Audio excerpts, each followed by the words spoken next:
Salut à tous et bienvenue dans cette nouvelle vidéo. Comme vous le constatez, je suis pas tout seul. Aujourd'hui, on a du renfort et on va en profiter. Malgré qu'on ne soit que deux, on va essayer de commencer à couler les dalles. On a récupéré notre sable, 15 mètres cubes de sable, 2 palettes de ciment. En ce moment, le chantier prend bien trop de retard. C'est une catastrophe. La toiture devrait déjà être terminée. Les dalles devraient déjà être coulées. Rien n'est fait. C'est cata, on est embêté par les conditions météo. Il pleut tout le temps. On a 2-3 jours sans pluie. On attaque, on arrête de se poser des questions, on met le cerveau sur off et on va essayer de couler.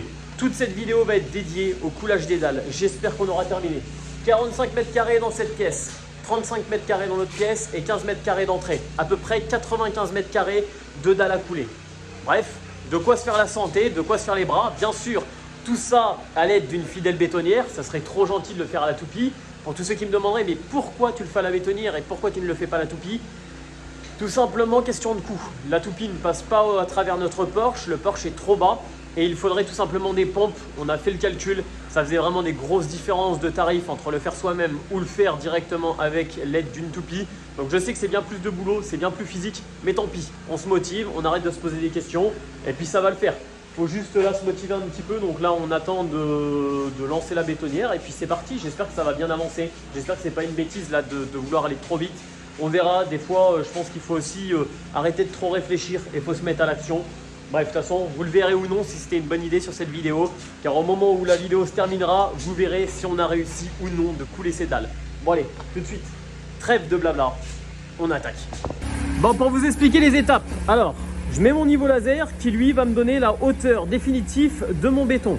Dans un premier temps, j'étais venu couler cette dalle qui, elle, donc, est bien alignée par rapport à mon niveau laser. Bon, sauf là, je vous l'accorde, mon béton est légèrement descendu et du coup, j'ai 2 mm de différence entre mon niveau final et cette partie-là. Alors, je m'en excuse, il y a la bétonnière qui tourne, vous m'entendrez peut-être pas très bien. Là, je vais pouvoir donc commencer à couler en m'alignant par rapport à mon niveau laser. Une fois que j'aurai tiré cette première ligne qui, elle, sera de niveau, je pourrais aussi me servir de mon ancienne dalle, donc entre les deux, pour pouvoir tirer. En fait, j'essaie toujours d'avoir un côté puis un autre côté de niveau. Et une fois que ces deux côtés-là sont de niveau, je pose ma règle dessus pour tirer. Sachant que les deux côtés sont de niveau, ça me fait un truc assez droit. Enfin, assez droit, vous m'avez compris. De toute façon, par exemple, comme pour cette partie-là où il y a un petit défaut de 2 mm, il y aura un réglage à venir sur la totalité. On n'est pas sur une dalle autolissante où on a juste à passer un petit truc là. Vraiment, c'est un petit peu plus dur de le faire de cette manière-là. Si vous êtes débutant, ce qui est pas mal sinon, c'est de mettre des joints de dilatation, de les régler à la hauteur de votre béton définitif au préalable et après entre les joints de dilatation de venir tirer à la règle. Et là, vous êtes sûr d'avoir quelque chose de pas trop mal. C'est ce que j'avais fait pour la partie location. Là, je vais le faire directement avec ma taloche et ma truelle parce que j'ai l'habitude. Mais c'est vrai que ça reste pas évident en tout cas comme étape à réaliser.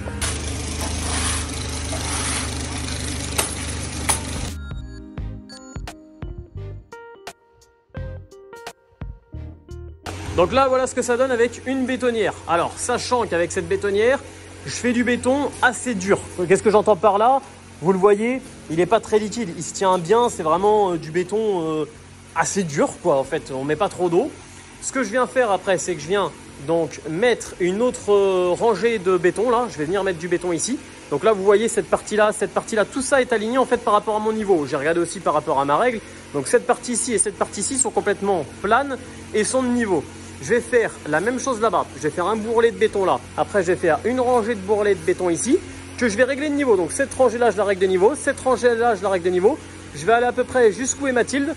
Et après, je ferai du béton légèrement, je dis bien légèrement plus liquide que je coulerai au milieu.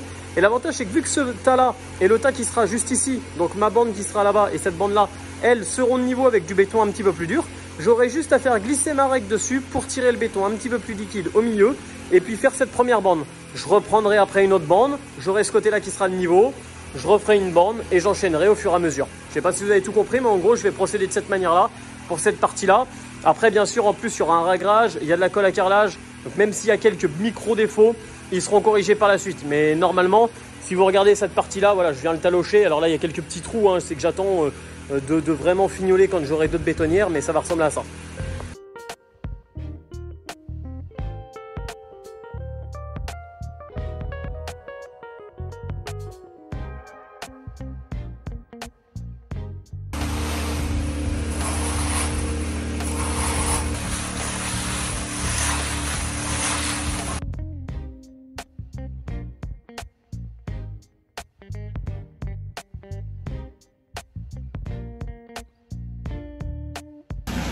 Bon, c'est clairement pas moi qui gère les dalles, mais regardez comment ça avance hyper bien. Bon, je pense honnêtement que Ben va faire un super méga gros dodo ce soir, qui va être vraiment crevé, mais regardez comment ça a bien avancé. Il est parti de là, donc juste devant, c'est la buanderie qui avait déjà été faite, et regardez. Il restera ce petit bout là, enfin ce petit bout, il y en a quand même pas mal encore. Et puis bah, après tout le devant juste ici.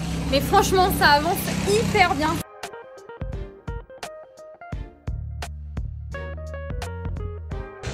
Bon, regardez le résultat, on a fait à peu près la moitié de la pièce. Bon, je vais être très honnête avec vous, ça n'avance pas aussi vite que ce que j'aimerais. Ça prend du temps, mais on lâche rien. J'espère que la pièce sera terminée dans la journée. Il nous restera plus que la petite partie. Regardez, on a bien avancé, hein, on en est là. Donc après, c'est juste cette partie-là. Je dirais qu'il reste, allez, moins de 20 mètres carrés. Oh, peut-être un peu plus quand même. Peut-être un peu plus. Bon, pas grave, on se motive.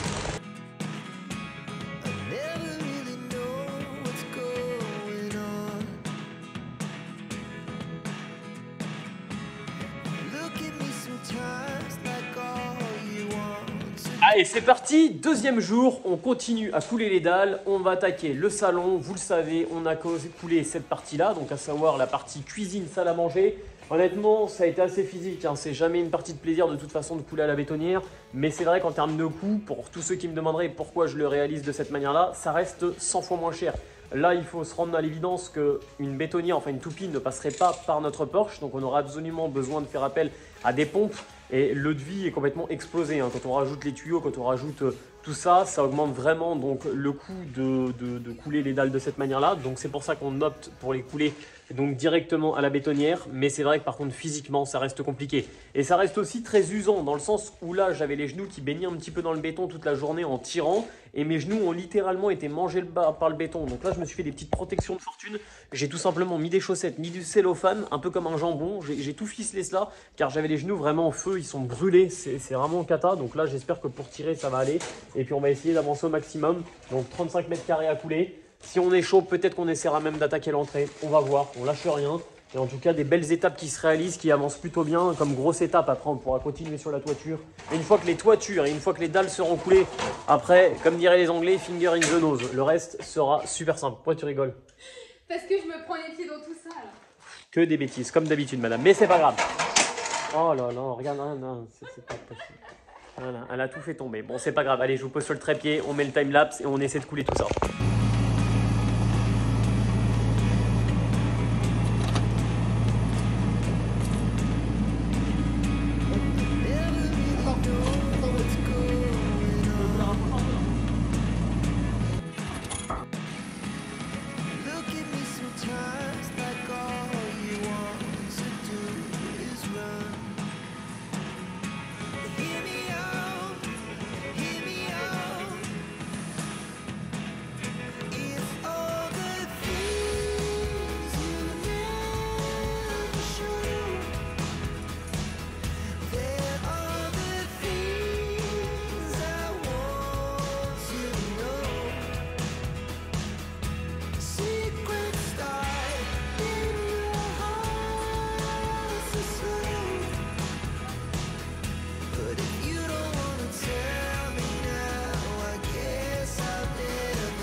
Bon, ça c'est une belle étape de réaliser, à savoir 85 mètres carrés de dalles de coulée dans la maison. Il ne nous restera plus que 35 mètres carrés à couler. À vrai dire, vous le savez, en début de cette vidéo, je vous ai dit qu'on coulerait l'intégralité de toutes les dalles de la maison. Et pourtant, on est sur la conclusion de cette vidéo. Je ne coulerai pas toutes les dalles, car il m'est tout simplement arrivé une vraie galère. Après, je ne peux m'en vouloir qu'à moi. Laissez-moi vous raconter l'histoire de Benjamin, l'homme idiot qui ne peut s'en prendre qu'à lui.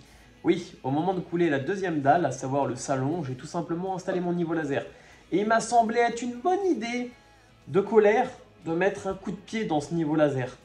Et puis, moi, colère, moi, vouloir faire homme, viril, moi, vouloir taper très fort dans le niveau laser. Et orteil versus maître laser, orteil cassé, orteil tout bleu. Au moment où je tourne cette vidéo, j'ai un rendez-vous au médecin, je vais sûrement également aller passer une radio. Mon orteil est vraiment bleu comme un schtroumpf, donc je pense que c'est foutu pour lui. Je pense qu'il va rendre l'âme. Voilà, on va aller directement aux obsèques, hein, c'est pas grave.